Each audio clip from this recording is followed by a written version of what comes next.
Bienvenidas y bienvenidos, gracias por estar en este programa, un programa que dedicaremos a hablar de la transparencia, del acceso a la información, de la protección de datos personales y de lo que en México, bueno, pues debería ser un tema de enorme importancia para la agenda pública nacional, que es precisamente lo que en este periodo extraordinario de sesiones del Congreso está por suceder. Le agradezco mucho al doctor Ernesto Villanueva que nos permita conversar con él. Gracias, Carmen, a contarlo. Gracias a ti por la oportunidad. Esta semana, en el periodo extraordinario de sesiones, se espera que uno de los temas sea precisamente este, que tiene que ver con una reforma al Instituto Federal de Acceso a de Acceso y Transparencia y Protección de Datos Personales. Un conjunto de temas están puestos ahí y lo que debería ser el beneplácito por un avance adicional en las leyes para dar más espacio a la transparencia, más espacio al acceso a la información, más espacio a la autonomía de este órgano del Estado mexicano, pues algunos lo ven con preocupación, como tú, por ejemplo. ¿Ves cosas inquietantes en lo que debería ser el reforzamiento de esta herramienta de la ciudadanía? ¿Qué es lo que estás viendo? ¿Qué te preocupa? Me preocupa que efectivamente, mira, hubo un avance muy significativo en el 2007, una reforma constitucional que generó un piso mínimo de todas las leyes a nivel local. Yo creo que tiene elementos bastante rescatables que están ahí y que hoy, precisamente con este dictamen que se quiere aprobar ahora en la Cámara de Diputados, pues se pretenden, digamos, acotar de manera sustantiva. Hay varios puntos que a mí me preocupan. Uno de ellos es el hecho de que el organismo federal, el órgano garante, el IFAI, pues sea un organismo de segunda instancia administrativa. O sea, que primero vas con el órgano garante local, el DF en los estados, después te vas al IFAI y después tienes la posibilidad de irte a un juzgado de distrito y después te vas a un tribunal colegiado. Es decir, para que tengas y el problema, ¿cuál es? Que del momento en que solicitas la información hasta que la tienes va a pasar muchísimo tiempo. Entonces yo creo que me parece que es absurdo, que yo creo que debería ser respetarse, por un lado, la cuestión de tener la información a tiempo. Segundo, creo que es un principio federal. Y tercero, ya lo tenemos ahorita resuelto, porque si yo no estoy de acuerdo con la decisión del órgano garante, me voy directamente al Poder Judicial sin tener que pasar por el filtro de un organismo, en este caso del IFAI federal. Me parece que eso es un punto que debería retirarse, porque solo lo que va a hacer es dilatar el proceso de acceder a la información, y en un país donde la cultura de acceso a la información pública no está arraigada, pues esto va a hacer que los todavía pocos solicitantes pues cada vez solicitan menos, salvo pues las áreas las organizaciones que se dedican al litigio estratégico. Hablas de la reforma anterior y dices que hubo avances importantes. ¿Puedes enumerar lo que se logró y en esa misma lógica plantear si hay cosas que se ponen en riesgo además de esta parte? Sí, claro, mira, de entrada hay un tema que me parece que es fundamental, que nadie ha tocado. La reforma, la Constitución actual en su artículo 6 establece que la información podrá ser reservada temporalmente por razones de interés público. Hoy se agrega, además, de interés público y seguridad nacional. El tema de seguridad nacional, además que no tenemos un concepto definido, digamos que jurídicamente hablamos de un concepto jurídico indeterminado, resulta que el IFAI no tiene atribuciones para conocer de lo que es seguridad nacional, no tiene atribuciones tampoco para conocer qué es la Plataforma México, el contenido, no tiene atribuciones ni siquiera la Cámara de Diputados y el Senado a través de su comisión bicameral, de acuerdo a la Ley de Seguridad Nacional. Entonces eso me parece que va a ser un manto todavía mayor de opacidad. Entonces me parece que eso está ahí, nadie lo ha dicho, pero yo creo que hay un momento, y en esta oportunidad decirlo, que tenemos que hacer algo para que la parte de seguridad nacional o bien la conozca el IFAI o bien se le den atribuciones al Congreso para que verifique y pueda verificar contenidos, habiendo pues ya este contrapeso que hay de distintos partidos en el Congreso de la Unión. Ernesto Villanueva, está el gran asunto de la definitividad del órgano del Estado responsable precisamente del acceso a la información y la protección de datos personales. También está esa inquietud particularmente sobre si el IFAI no es la última, pero última de verdad instancia de acceso a la información, se va a debilitar seriamente lo que en estos años se ha avanzado en la materia. Sin duda, yo creo que una de las grandes virtudes de la ley federal que ahorita está a nivel, digamos, de ley, en la ley federal en el 2002, aprobada en el 2002, fue que las resoluciones son definitivas e inatacables, es decir, inapelables para los sujetos obligados. Sin embargo, deja salvo que un particular que se sienta agraviado puede ir a la vía judicial. Eso hay que aclararlo, o sea, para los sujetos obligados. Hoy lo que se busca es que sean definitivas e inatacables, pero en el consenso que se ha logrado es, digo, en el consenso político, no me refiero aclaro, en el consenso de partidos políticos, o sea, es que el consejero jurídico del gobierno, el procurador general de la República y el presidente de la Comisión Nacional de Derechos Humanos puedan interponer un recurso de revisión ante la Suprema Corte de Justicia si no están de acuerdo. Y a ver, la CNDH, el procurador y el consejero jurídico de la Presidencia de la República. Así es. Ellos sí podrían acudir a la Suprema Corte de Justicia directamente en un recurso que ahorita le llaman, en este momento, en el documento de trabajo, le llaman a ellos recurso de revisión. Esto puede todavía... Pero fíjate qué tremendo asunto, que el IFAI sea sujeto de revisión de un órgano, del órgano judicial, del máximo tribunal si queremos, pero sujeto a revisión. Eso le quitaría la esencia de un órgano de Estado cuya definitividad es la que le puede dar la potencia que se requiere. Por supuesto. Yo diría además, para que quede claro, no solo la definitividad, sino la inatacabilidad. Es decir, que son conceptos parecidos, pero es decir, que sean inapelables. Y más todavía si se considera que sería un organismo constitucional autónomo, Carmen. Hoy lo tiene, sin ser un organismo constitucional autónomo, sino un organismo descentralizado, conforme a la ley. Si todavía le vas a subir de rango a nivel constitucional y le quitas atribuciones, es el mundo al revés. O sea, se supone que tendría que tener mayores atribuciones y resulta que tiene menos. Déjame hacer una pausa, Ernesto Villanueva. Me estaba acordando de la frase que se le atribuye a María Marván, que actualmente es consejera del IFE, pero que fue comisionada del IFAI en su momento, hablando de que autonomía constitucional sin definitividad es demagogia. Después de la pausa, regresemos a ese punto, si te parece. Volvemos.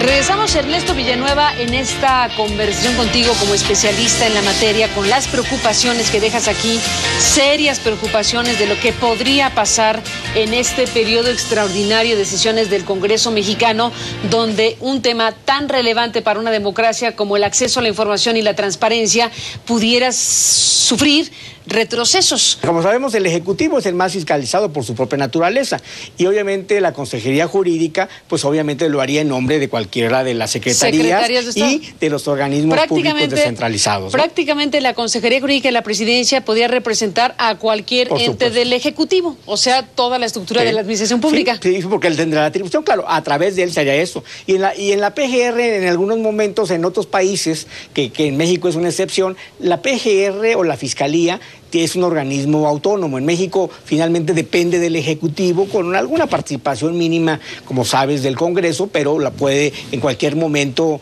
remover el presidente de la República, de modo que todavía tienen otra vía. Y la CNDH, pues no es precisamente el mayor modelo, por desgracia, ahora de la defensa de los derechos humanos. Entonces esto yo creo que es sin duda inquietante y que deja abierta varios frentes ahí para que las resoluciones del IFAI, pues al final del día, pues puedan ser, combatidas y ganadas eventualmente por la Suprema Corte de Justicia de la Nación. En la Suprema Corte de Justicia de la Nación. Creo que en esta parte que enfatizas las cosas es importante no perder de vista que efectivamente si se le piensa dotar de autonomía constitucional, pero se da lo otro, pues es un sinsentido. Pues no, claro, porque si hoy que es un organismo público descentralizado en ley, tiene esas atribuciones y después lo subes a nivel constitucional y es un organismo autónomo constitucional y le quitas atribuciones, pues exactamente, como dices tú, es un sin sentido, ¿no? Es inverosímil, es jurídicamente un absurdo.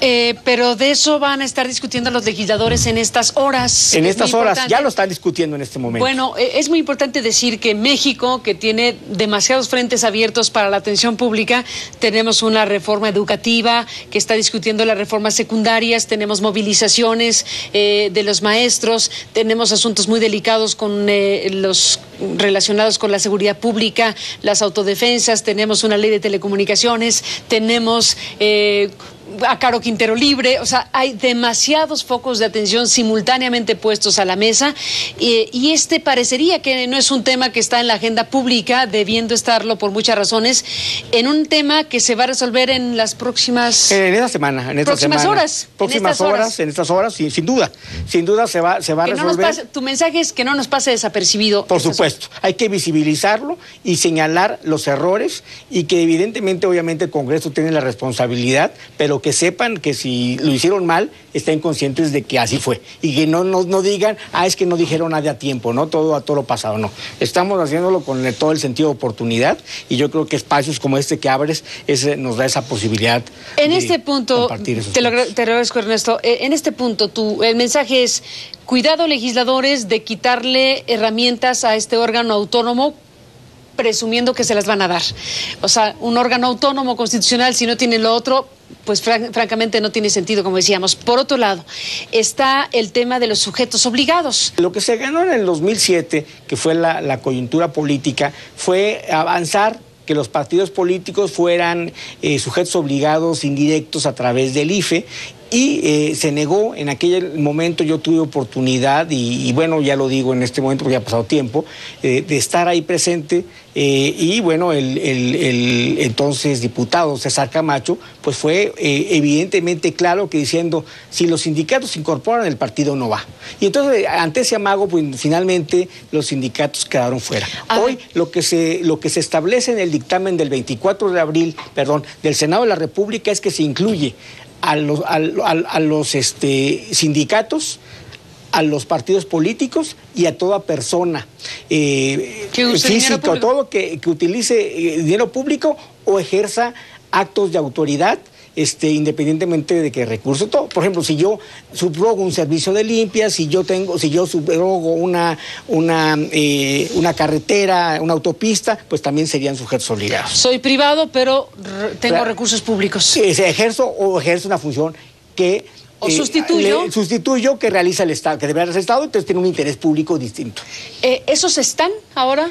Esos está en en el proceso de consensos entre partidos, han aceptado esos, pero incluso han aceptado ya los sindicatos, pero quieren que se mantengan los partidos por la vía indirecta del IFE, que hemos sabido que tiene pues muchas limitaciones por su propia naturaleza. A ver si te entiendo bien. En esta parte, los propios partidos políticos, su representación en el Congreso a través de los propios legisladores, están pretendiendo que la ciudadanía, que un ciudadano de a pie, si quiere saber de las cuentas del PRI, del PAN, del PRD, de cualquier partido político, tiene que solicitarlo vía el Instituto Federal Electoral, el IFE. Correcto, totalmente. O sea, yo no puedo pedirle directamente al PRI, PAN, PRD o cualquiera que me dé información. No. Y entonces se coloca con un intermediarismo. Exactamente. El acceso a la información. ¿Y qué podría pasar si lo prueban así? Pues el problema es que como el IFE solo tiene atribuciones mínimas en materia de solicitarle cuentas a los partidos políticos, que son menores a los que son en ámbito de transparencia, pues resultado que vamos a tener ahí pues una transparencia que se vuelve en realidad una apariencia. Y grandes dificultades para que la gente conozca de forma directa lo que los partidos tengan que informarle a la ciudadanía. Es correcto. Y eso también está ahí. Ahí hay que ver que los sujetos se regulan a sí mismos. O sea, los sujetos vinculados a los partidos políticos van a determinar qué grado de apertura a la ventana dejan en función de la exigencia que haya o no. Así es, ¿no? es correcto. Entonces estamos frente a un asunto donde si nadie dice nada, pues los partidos podrán decir es mejor que pregunten indirectamente sobre nosotros. Por supuesto, como así ya está, pues dejémoslo así, ¿no? Claro. Bueno, y desde luego uno supondría que es mejor la vía directa. Pues no, obvio, evidentemente, porque amplías, aparte de la vía directa, amplías el número de requisitos que tendrán que informar. Con el IFE, pues son requisitos mínimos, porque son los que tiene el COFIPE, que tiene otra funcionalidad. Simplemente es una rendición de cuenta de carácter económico, pero el acceso a la información va más allá que eso. Y se le daría, si finalmente aprueban lo que parecen querer aprobar, entonces colocas al IFE con una atribución adjunta a la que tiene. Así es. Y lo haces IFE-IFAI. ¿Solo para partidos políticos? Correcto, así es. Tú lo has dicho. Entonces, bueno, eso complica también sus tareas. Pues sin duda. Y entonces crecerá el tamaño del IFE para hacer su trabajo de IFE-IFAI solo para partidos políticos. Pues sí, tendrán un área ahí y bueno, y al final como alguna vez decía María Marván, que sucedió algo similar en el caso de un estado Sonora, pues no van a ser ni una ni otra. O sea, en lugar de que, o te dedicas a una cosa o te dedicas a otra, pero no puedes estar haciendo dos cosas al mismo tiempo. Por favor. Sujetos obligados, los sindicatos, que es otro gran tema. En este caso, lo que está en los consensos políticos, como les llamas, es que la ciudadanía, cualquiera de a pie, puede decirle al sindicato petrolero, al sindicato de maestros, al sindicato que se le ocurra información directa de sus finanzas, directa de lo que quiera. Hasta estos momentos sí, está avanzando en ese sentido y eso tiene razón, una razón lógica, porque en México, si bien la ficción jurídica era de que deberían ser solo los agremiados y todo, tú y yo sabemos que en los sindicatos, sobre todo gubernamentales, pues el miembro que esté en el sindicato, el sindicalista, pues lo más seguro es que en el mejor de los casos lo marginen y en el peor de ellos tenga afectaciones a su integridad personal. Por tanto, nadie va a preguntar eso. Entonces, por eso tenemos que sacarlo de ahí y ajustarnos a la circunstancia política, claro, para que sea público. Cualquiera podría, si se aprueba esto en estos días y horas, podría preguntarle a los sindicatos de forma directa. Después de la pausa, volvemos en esta conversación.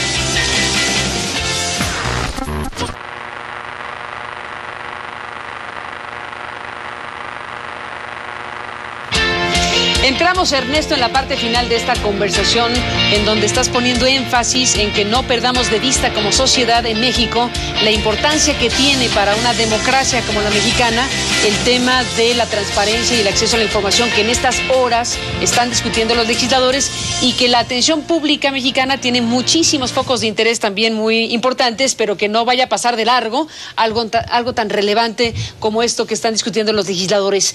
Conflicto de interés es un tema también importante. Sin duda, yo creo que eso lo puso en la agenda Juan Pablo Guerrero en su momento.